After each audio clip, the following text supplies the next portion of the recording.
ఓం శాంతి. ఈరోజుటి మురళీ తారీఖు నవంబర్ 18, 2024. శివ భగవాను వాచ.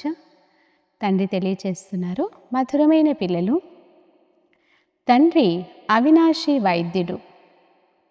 ఒక్క మహామంత్రంతోనే మీ సర్వ దుఃఖాలను దూరం చేసేస్తారు.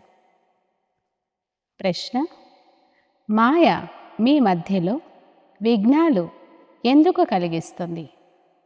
కారణాలు చెప్పండి. సమాధానం: ఎందుకంటే మీరు మాయకు గొప్ప గిరాకీలు, అనగా మాయ నుండి కొనుగోలు చేసేవారు. దాని గిరాకీ అనగా వ్యాపారం సమాప్తమైపోతుంది. అందువలన విఘ్నాలు కలుగజేస్తుంది.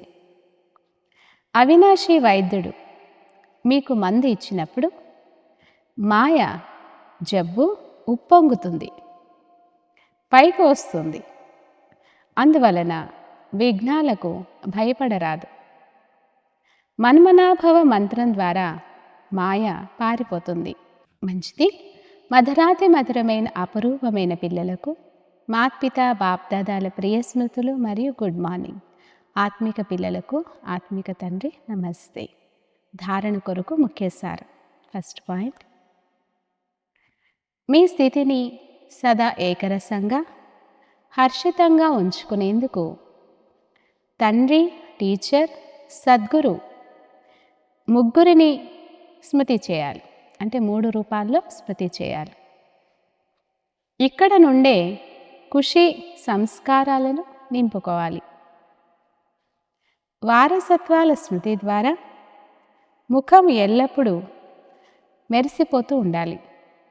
సెకండ్ పాయింట్: శ్రీమతాన్ని అనుసరించి మొత్తం విశ్వం అంతటిని పరివర్తన చేసే సేవను చేయాలి. పంచవికారాలలో చిక్కుకొని పోయిన వారిని వెలికి తీయాలి. వారి స్వధర్మం గుర్తింపుని ఇవ్వాలి. అంటే పరిచయాన్ని ఇవ్వాలి. వరదానము: అందరి పట్ల ప్రేమతో కూడిన దృష్టిని మరియు భావనను ఉంచుకొని సర్వుల ప్రియమైన ఫరిస్తా భవ. వివరణ: స్వప్నంలో కూడా ఎవరి వద్దకైనా ఫరిస్తా వస్తే ఎంత సంతోషం కలుగుతుంది. ఫరిస్తా అనగా అందరికీ ప్రియమైన వారు. హద్దుకు మాత్రమే ప్రియమైన వారు కాదు, బేహద్దు ప్రియమైన వారు. ఎవరు ప్రేమిస్తే వారిని ప్రేమించేవారు కాదు, అందరికీ ప్రియమైన వారు. ఎటువంటి ఆత్మ అయినా వారి పట్ల మీకు ప్రేమతో కూడిన దృష్టి మరియు భావన ఉండాలి.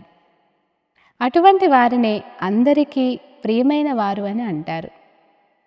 ఎవరైనా అవమానపరిచినా, అసహించుకున్న వారి పట్ల కూడా ప్రేమ లేక కళ్యాణ భావన ఉత్పన్నమవ్వాలి. ఎందుకంటే ఆ సమయంలో వారు పరవశులుగా ఉంటారు. స్లోగన్: ఎవరైతే సర్వప్రాప్తులతో సంపన్నంగా ఉంటారో వారే సదా హర్షితంగా, సదా సుఖీలుగా మరియు అదృష్టవంతులుగా ఉంటారు. అచ్చా. ఓం శాంతి.